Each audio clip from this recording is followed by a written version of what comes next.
Welcome to the American Conference Championship of this expansion's tournament. We have Crowncooker and BeterBabbit. This is going to be a match for the ages. We got some elite players, top players on the American server here. And it's promising to be a fantastic one. So JJ, what are we looking at here lineup wise? Well, we're looking at Crowncooker bringing his Galakrond Aggro Warrior right now.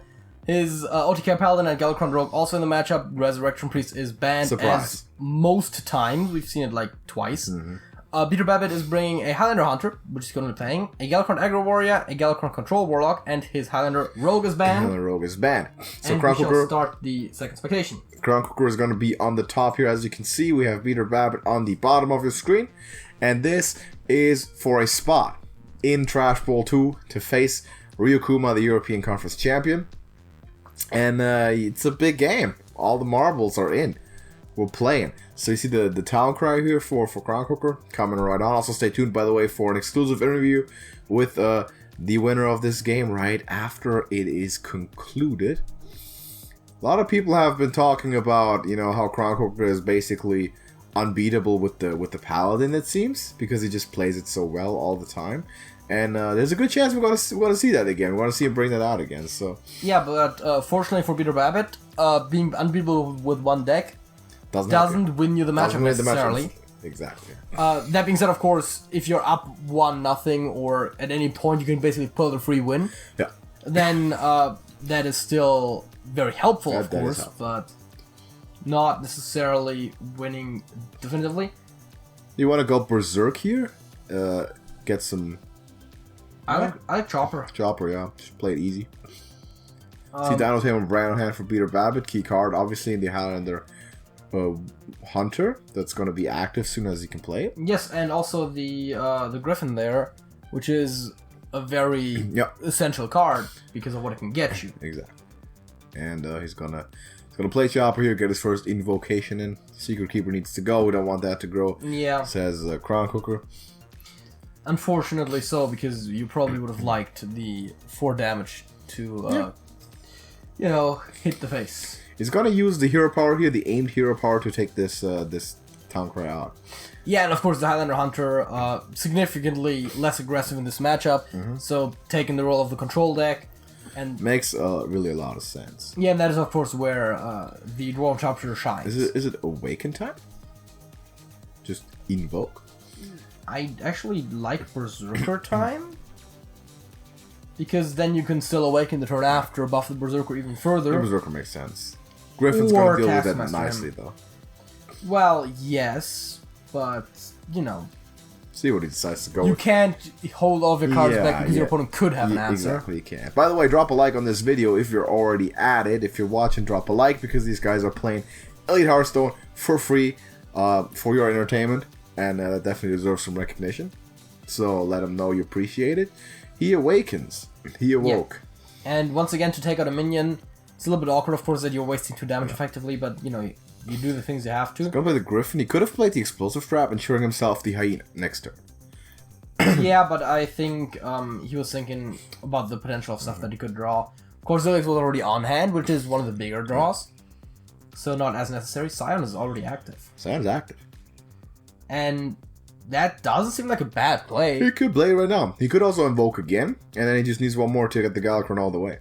That's true. That's a consideration. The difference, of course, being that if you invoke, you deal 3 to the face.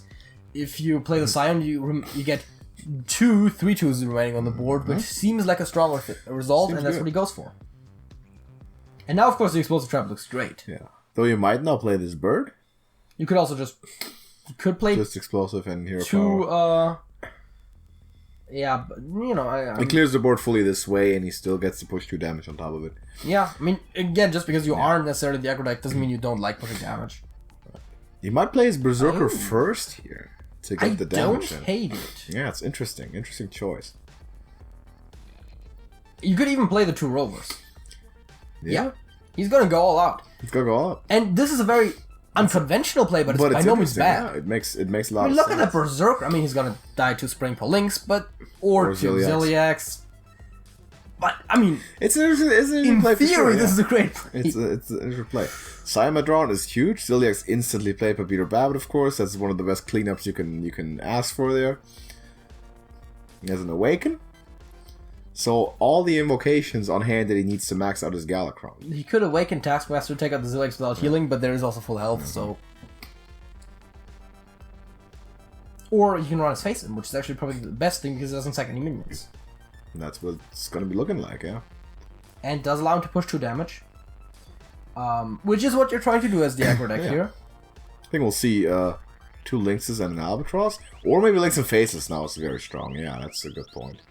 Yeah, unfortunately, of course, I was about to say wasting the rush, but if it was like... It keeps rush after the transform. If it was like a board, you could have hit for one extra point in the face. Trunks is huge. Yeah, and it's your best play by far. Because the Galakrond's going to be done soon. It's going to be well done soon. He's cooking right now. He make himself What is he cooking? Yeah, dragon steak. And here comes Bran, I assume. Nope, it's Siamad with the big pressure. I imagine it's going to be Rush Divine Shield. Get his Kronks out of the building. You can't have it. He's assuming the aggressive rules. BeterBabbit now taking a little bit of action there. Scion is pretty big. You don't hate it. You can play Awaken and then Scion. You can trade off the board and still deal 3 into the face, or keep it 3-2 on the board. I like Awaken Scion. Clear everything up, and next turn fully done Galakrond. Yeah, and you still have the option of either taking 4 damage and retaining a 3-2, or putting 3 into the face and not taking any damage. Yeah, so these guys are playing fast. They know what's up. I do like hitting the face into the dude. By the way, more. Yeah. Just take the 4 damage, keep the 3-2. Allows you to push 3 every single turn until it gets removed, which is gonna be probably right away. We might play Bran here. Yeah, Bran. Yeah. And sure, play the Lynx. And then hit the Crush wherever you like, really. I think face makes sense here, right? Pressure. I mean, sure. This Galakrond now, he does go to a pretty low health total, but there's really the Galakrond gives him extra armor. Really nothing else. And potentially, he does have 2 more mana to play minions, but I don't think there's any rushers for 2 in the deck. So there's nothing that can really help with... Tomcracker can draw rush. But... Yeah, no, but I was looking at things that could deal with the... Those are going to be some big shields when they come out. He can Hero Power take this King Crush out with the face.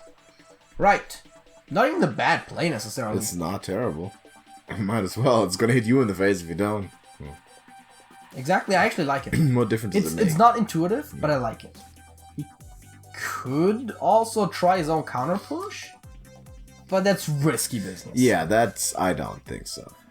Because you can also push like 11 right this turn, and you have Leroy on hand. Yeah. So, he might be thinking about it. I don't think so. I think you got to take this Crush out. Life lesson, take your Crush out, See what I did there? Okay. Yes, I know. The moment you said Crush, I was like, yep, that's... Yeah. No, but I mean, think about it. Put it down. I mean, now there is probably a Freezing Trap or some shit like that, but yeah. It is Freezing Trap. But assume it wasn't. He would have lethal now, right? But you're also afraid of dying yourself, right? Yeah, but he didn't take less damage because of what he did. And he could have still played the huge shield next turn. I mean, I don't think it's necessarily the best play. Yeah, I don't think the others were too much. Like, any Zephyrs or something instantly just kills you because of you put Wind Fury on the King Crush. So you can't really afford to, I think. It's just too risky. It's worth a thought at the very least. This is the championship game, man. We're playing... Yes, which is why you should consider every option. Yeah, and he did. And he decided for the reasonable one, or the safe one in this case. Having all that reload, he wants to put that to good use, but he has to deal with this board now. So how does he go about this? He does also, as a side note, have 16 points of damage on hand. Yes. And still we're going to see a bunch of shield? Just a bunch of shields of Galakrond? I mean, I don't hate it. Okay, it's freezing also trap, freezing the thing that you probably most like frozen. Not terrible, exactly. And just shield and shield, maybe? Yeah. Yep, that's what it's going to be. Big 2 taunts. And now he starts pushing damage. And again, he has Leroy Taskmaster Bloodsworn on hand. No reason to hit that into a minion now. You wanna just go. I currently don't see an out for BeterBabbit. You might not have one. Albatross, he's not... Is he getting through somewhere? Albatross? He's not gonna get a kill shot in this turn, is he? I don't think so, if I'm not mistaken. I mean, look at the hand, right? No, he's not. He's not going to be able to. The two bots also have rush, but he's not going to push enough. He's not gonna push anything. And now the Leroy comes down. The Leroy, Taskmaster, Mercenary. That's like, as I said, that's 16 points. That's Galakrond magic once again there for Crowncooker. It's not even. I mean, yeah, it's a Galakrond deck, but the Galakrond itself only helped with the survival that got you to this point. And also the reload, like it drew you a bunch of cards. Yes. Again, it without the Galakrond, you wouldn't have survived. That was a phenomenal play. From Crowncooker there, I recognized very early he had to invoke this thing fast. He had to use the Kronks to draw it, no reason to stall out, and we got to get it. And Crowncooker takes the 1-0 lead in this match. So that's substantial, and it might be that time, boys, that everyone's been looking for. Crowncooker and the Paladin.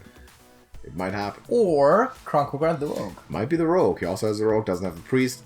I mean, he hasn't gotten to play the Priest. Imagine what a boss move it would be if he went 2-0, just hypothetically, and then plays the Paladin. And then plays, be like, alright, your fate is sealed. Like, you know what's gonna happen. Yeah. You have BeterBabbit, though. You've prepped for this Paladin. I mean, you definitely have. You've seen Crowncooker destroy everyone against all odds with the Paladin. And we got him. Take a look at him now. We got him. And BeterBabbit, believing in the Hunter, is going to stick with it, saying, I can pressure you enough. And that might be accurate. It might be accurate. Let's see if Crowncooker can withstand another ambush with this Paladin and somehow miraculously pull this out. Yeah, and this match, of course, is a good example of the versatility of the Hunter. Yeah. We saw it take the control role last game, unsuccessfully, but only barely, and it did take a little bit more of an aggressive role later. You can play a Highlander Hunter against every deck. Yeah. Basically. Which is, of course, why a lot of people bring this sort of thing to a tournament. Because it's very versatile. People like it. Very versatile, but also not perfectly consistent because of the Highlander nature. It's just always a bit of a problem. And the sort of the tournament prep philosophy was something that Ryokuma was obviously talking about in his post-game interview after his championship win. He said, I want to specialize myself, basically. I want to play control, so I'll bring full control. I don't bring a deck of each type looking for artificially creating versatility that really isn't there. Yeah, and that was a very interesting approach, and it clearly did him well. So. It worked out for him. I mean, he definitely beat the field, so... And whomever is going to win this, we're going to ask them as well. Yep, how did you pick your decks? And how to prepare for Ryokuma. Because Ryokuma is he's on a tear. He's been on a tear this entire time. Consecration coming out, clearing the board up, not having any of that mess.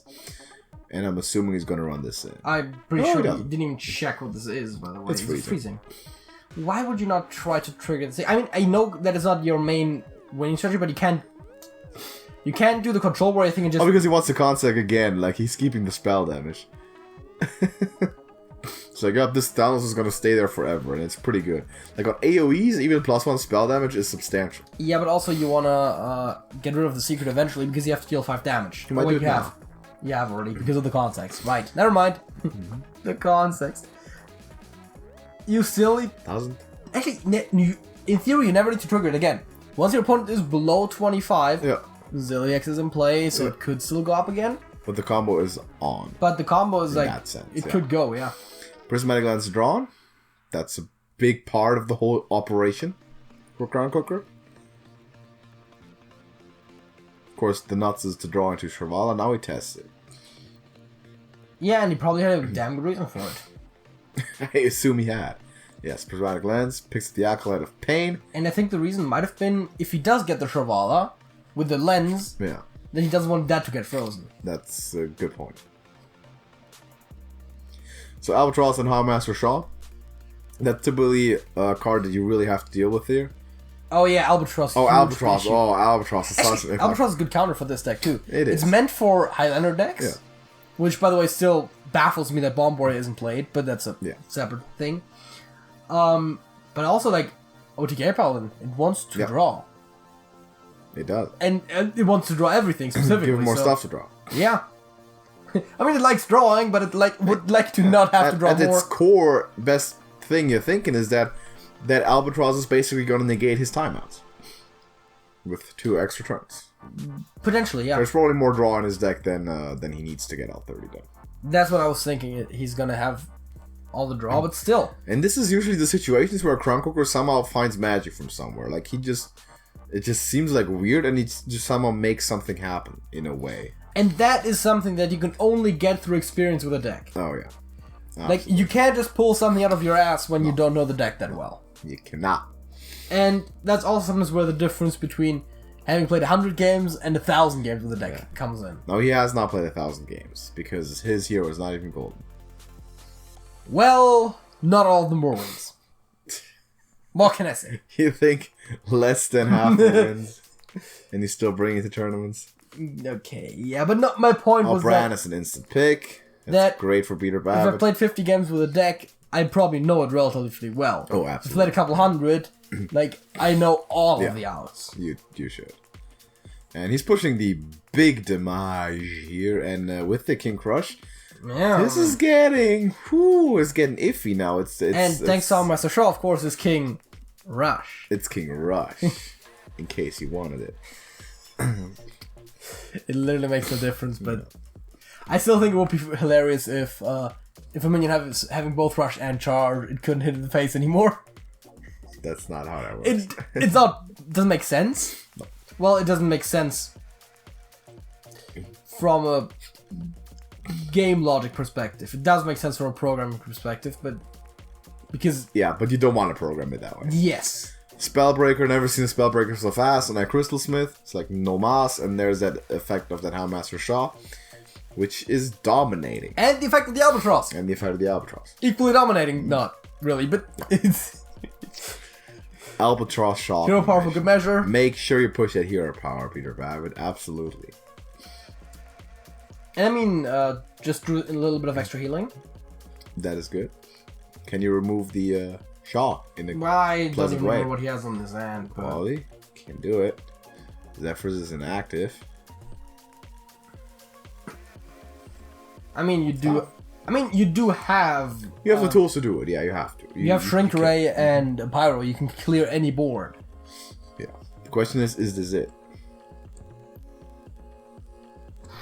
It's a little awkward because a True Silver Elven Archer is one off. You also, by the way, you're dying next turn if you don't take a timeout or heal. Well, that's why the True Silver is pretty good because it takes out the Spellbreaker. But then you are still too little on health. I mean, you go up to 15. You're taking what? You take 4 plus 5. What's the rest of the healing? If you hit the Spellbreaker, you lose 2 health. No. Oh, right. You need to be, and he needs to call a timeout, and he saw it right. Effectively healing 6. Yeah. Because of killing the Spellbreaker. But still, this is not looking too good for him. Not right now. He's just stalling out. I think just Dragon Queen. Why not? You know. Yeah, and that has to be answered by the turn that I said earlier. Oh, the Malagoose. Not gonna play the Malagos. I think that's smart. Yeah. Yeah. Now Pyro Shrink Ray is mandatory. I want to say. You'd think so, right? He doesn't die instantly anymore to the King Crush. Well, if you remove the board, yeah. After that play. Wait. There's 5, 13. Yeah. That's gonna be it. That's the problem. He was at 13 before. So we had to time and oh yeah, like Acolyte of Pain there, why not? Why not drop it in? And probably also hit the sword into the face. Actually, I also realized there's equality. You don't have to use Shrink Ray. Shravala is cheap. Shravala's free. And that's insanely That is huge. the cheapest it gets, yes. That's gonna be absolutely huge for a Crowncooker.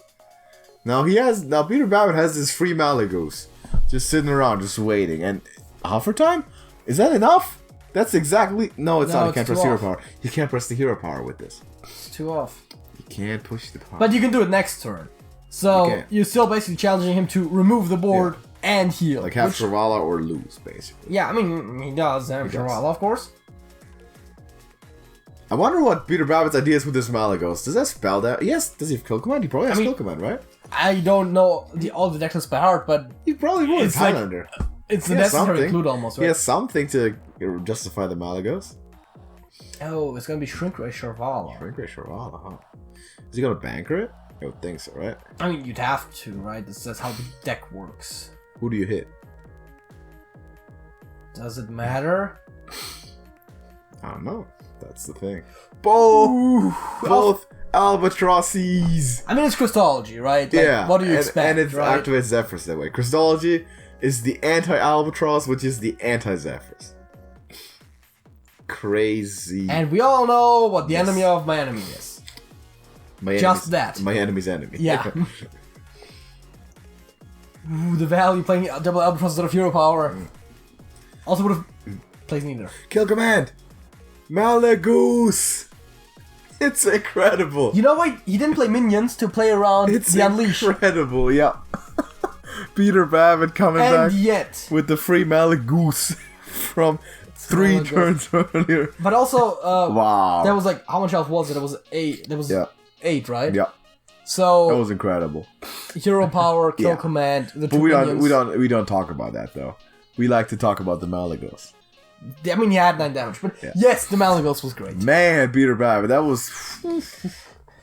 was a filthy way to play for this. that paladin, am I right? Yeah, that paladin did not hold up, so he handed him his first loss there. So we tied up at 1 too in the overall standings. We got a big game. And both were playing the first decks. One with the first decks, so Galakrond Aggro Warrior and Highlander Hunter out. Alright. Leaves OTK Paladin, as we just saw, and Galakrond Rogue for Crowncooker, and Galakrond Aggro Warrior, we've seen one of those already, and Galakrond Control Warlock for No, I think if you're Crowncooker, you feel confident to beat at least the Warlock with a Paladin, right? Yes.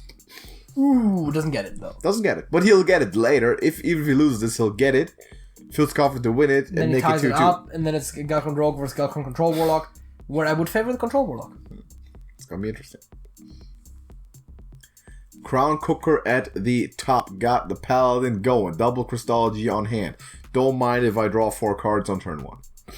I mean, as I said, it's part of this deck strategy, right? Yeah. To draw a card, so... Why not? Why the heck not? Drawing 4 on your first 2 turns is probably pretty good. He's not gonna use the coin here, is he? Wow. He's like, nope. Major flex. Incredible. Get the well played there, yeah.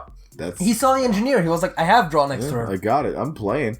Got Acolyte of Pain, you know. Man. Double engineer on hand too. Though, this matchup is tough for 2 reasons. More reason. The warrior can push damage. It can push damage. So, you might not be able to, win fast enough, basically. On the other hand, it also gets armor.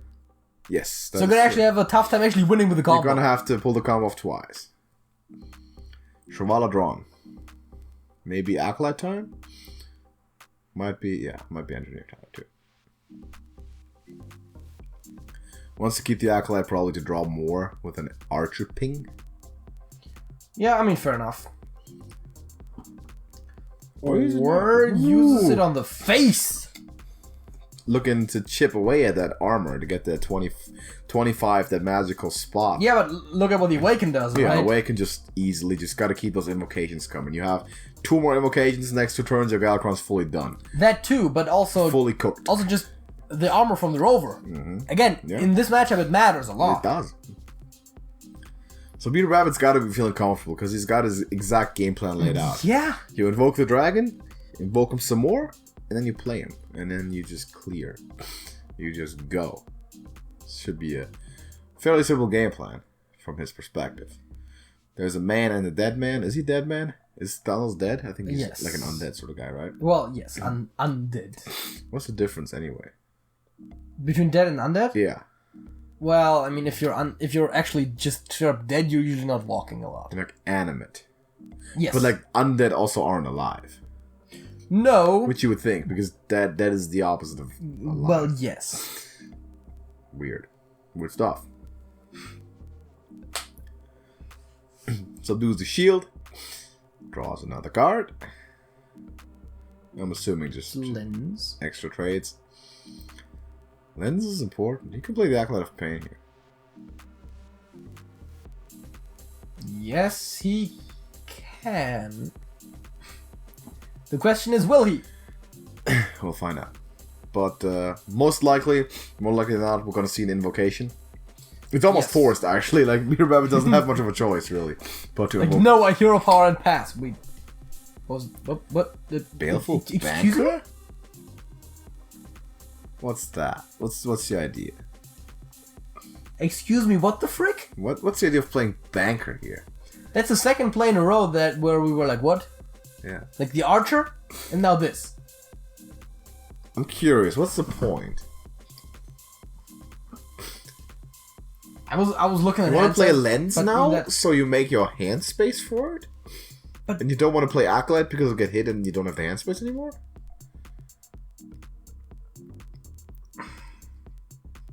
I guess you can rationalize all of those plays, but they still seem odd. That was a very interesting play. Maybe he's thinking Sathwar is enough Shravalis later on, but here comes damage. There comes more damage and a top runner. That's 60 damage for 8 mana. Next turn. I have noticed. My dudes. I mean, push 9 now to make sure that no amount of healing basically does it. I think you take the Kangor out. He's like, this guy's gonna bite me if I don't. Yeah, fair enough. If you can somehow get to full. You still have it next turn, so. Crowncooker once again. Just gotta find a way. And it's tough. You know, BeterBabbit has done a really good job so far dealing damage and keeping the pressure on this paladin. I mean, Contact Banker clears. But doesn't protect you. I mean, no. Does anything, really. I mean, you can't get the Shrivala out. You don't have a Flash of Light right now. You can't Contact if you draw. So is there nothing? I seen this right? I don't see an out. That being said, I'm pretty sure I've said that in every Crowncooker OTK Paladin game ever. Yeah. And it doesn't usually go that way, so... Prismatic Lens? I mean, yeah, but... Flash Heal? Is that... Oh, no. So now there isn't. Now there definitely isn't.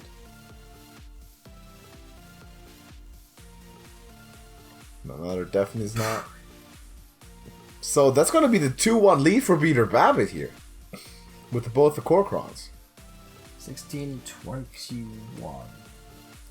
So, having played this the way he didn't even cost him. I was about to say, had he played the thing right away, the Holy Wrath, then drawing the Knights Crucible, we could have played it still. Yes. But it would have still been dead. Big high roll on drawing both the Korkrons off Galakrond. That is huge. Makes him so much stronger with the charge damage. Yeah. BeterBabbit has just waltzed over this paladin so far with a 2-1 lead. And now you gotta sneak the Warlock by. So, Crowncooker, are you getting discouraged or are you thinking, nah, this is my game with the paladin. I need to win. I need to beat this Warlock. I mean, he has to win with both decks either way. Yeah. So it's really what he's most comfortable with. I think the priest, the paladin probably has a better chance. The paladin will be better. So you might want to play that first, get you in a 2-2, get in the mindset of uncertainty for your opponent too. Yeah. And he does. So you got to commend him for sticking with it. But now the question is, right? What's the question? The Control Warlock. Can he just play it like Zoo and overwhelm him? Can he produce the damage? Yeah. Because you know that you can play Control Warlock similar to Zoo. The central invocation effect is the same. And that's the biggest part of it.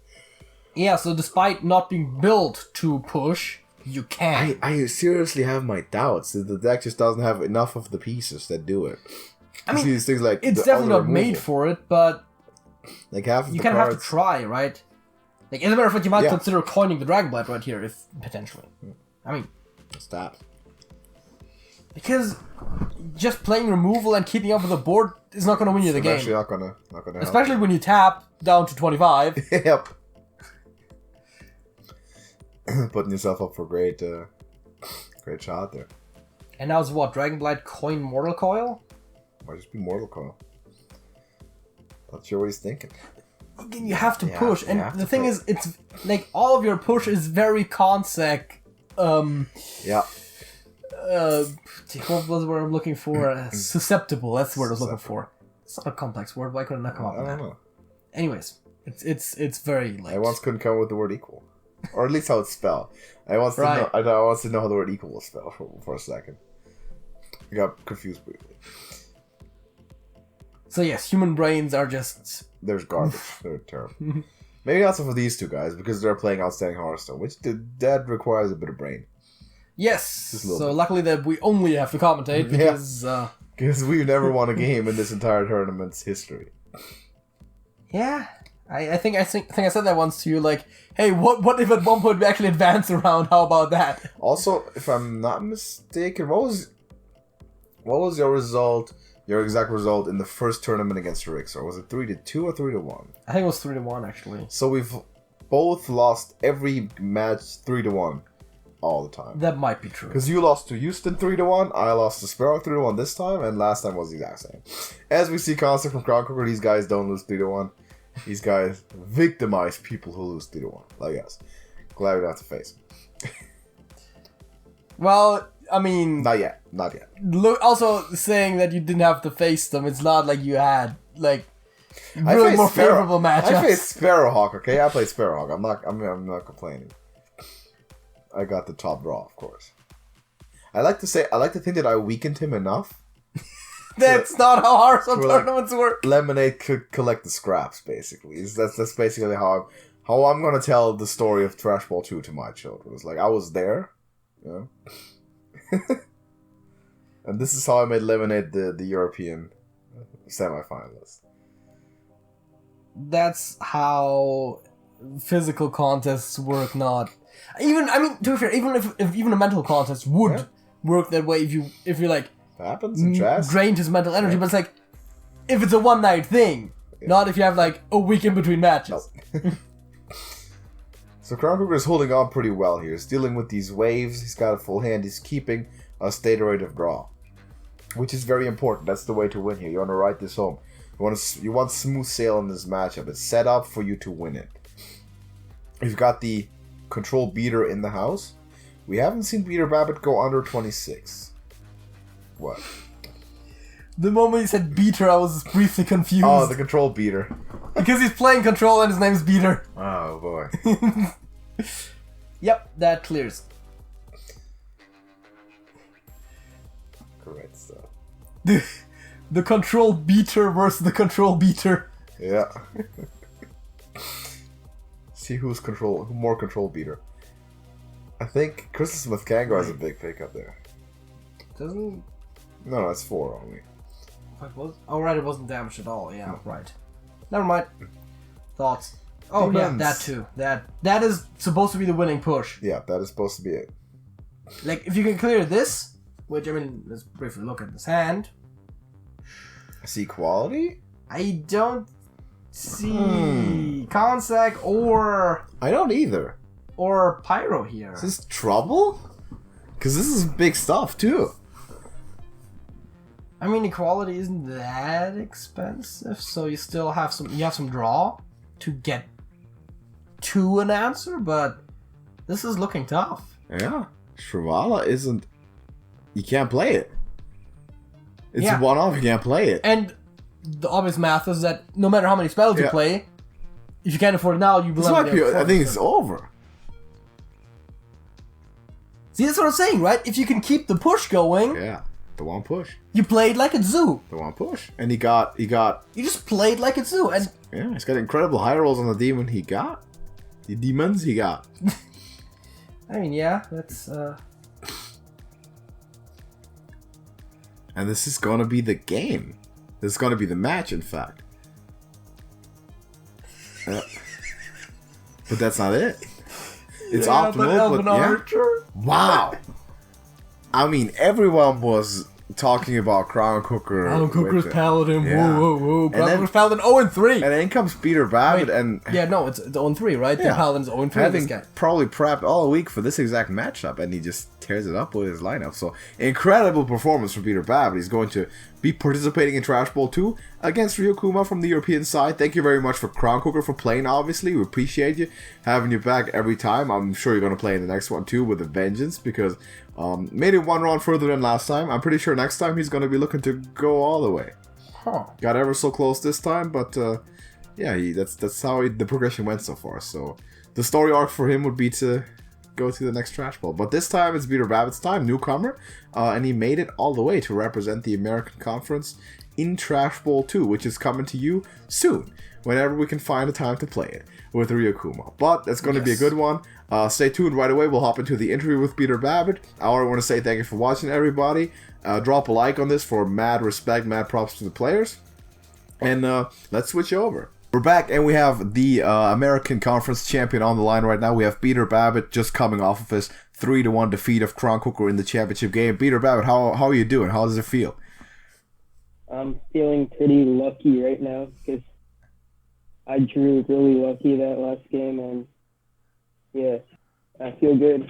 Right, you beat the Paladin 3 times, and it's been sort of Crowncooker's signature deck this entire tournament. Like, he was undefeatable, it seems like, and he withstood any pressure, and you somehow managed to swipe it. So, what was your strategy approaching his lineup, and specifically that Paladin? For the Paladin, just go face. Just go face? Just beat it before he does the combo? Yeah, I mean, that's fair enough. You gotta pressure them. You can't let them have enough time to draw their stuff. Especially in their last game, he got really unlucky not drawing the timeout. Yeah, that's true. He didn't have a timeout, didn't have a consec either at the end. So no way to answer that Galakron. So I think that was a really good play, of course. So you're going to be moving on to the Trash Bowl 2, and you're going to be playing Ryukuma on the European side. He's already declared that he's willing to host it, so he's going to replicate your decks, and we're going to find a time and place to do that. Have you already gotten the chance to look at the European Conference a little bit and check out what these guys are bringing in terms of decks? Yeah, I've been watching the YouTube videos, but I haven't really specifically looked at him, so I'll have to do that. Yeah, we'll have a bit of time for you to get familiar with all that.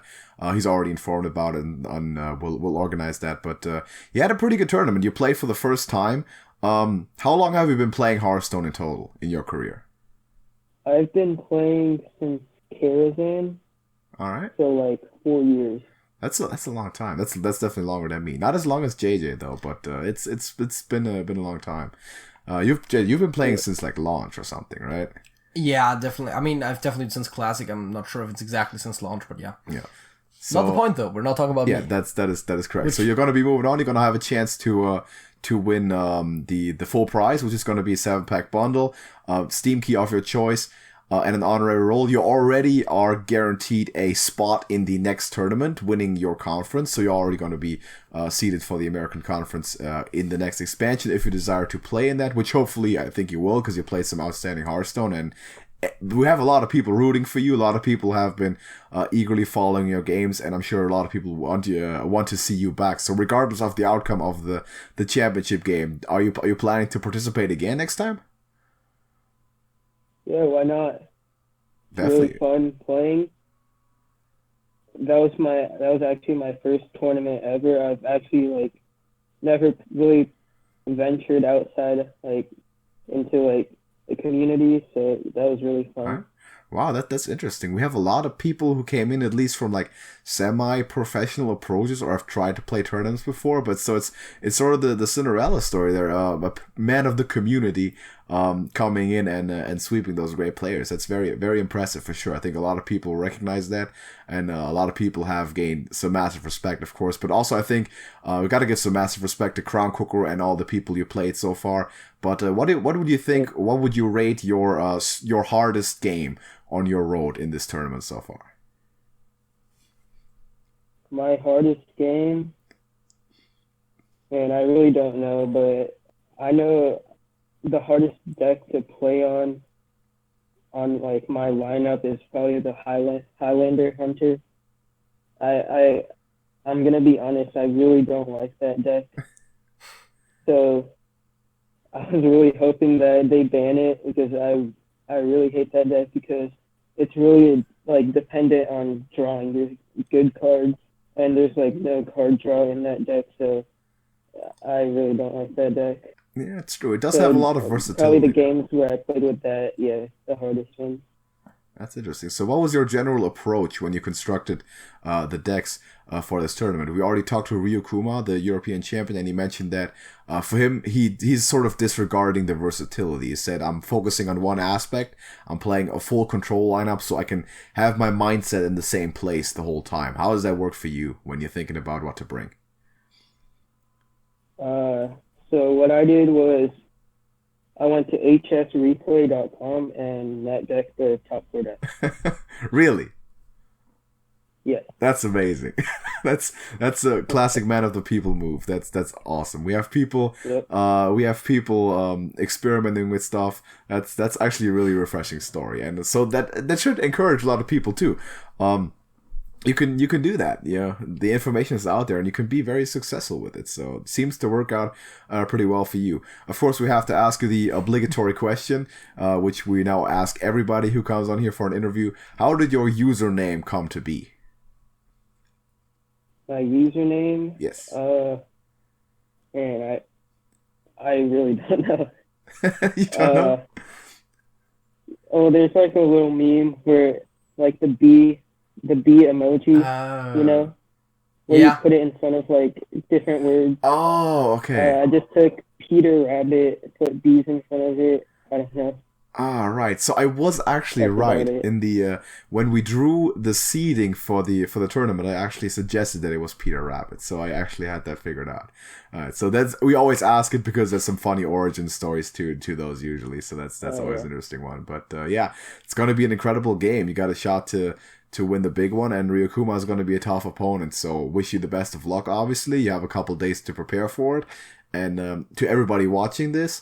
It's gonna be an amazing match, so you don't want to miss it. Subscribe to the YouTube channel and join the Discord server. We are in there, of course, as are the players. BeterBabbit, Ryukuma are in there, and all the players from the tournament, really. So if you want to delve into some of their infinite wisdom about Hearthstone, which they have a lot more of than we do, for example, and there's a lot of other people who do also, join the server. It's a great way to just educate yourself and get better at the game in a fun environment. But you and Ryukuma have some more unfinished business, so we're going to leave you some time to prepare and do your best and think about what you're going to be banning and how you're going to approach it. And then we do wish you the best of luck, and we're looking forward to a great game.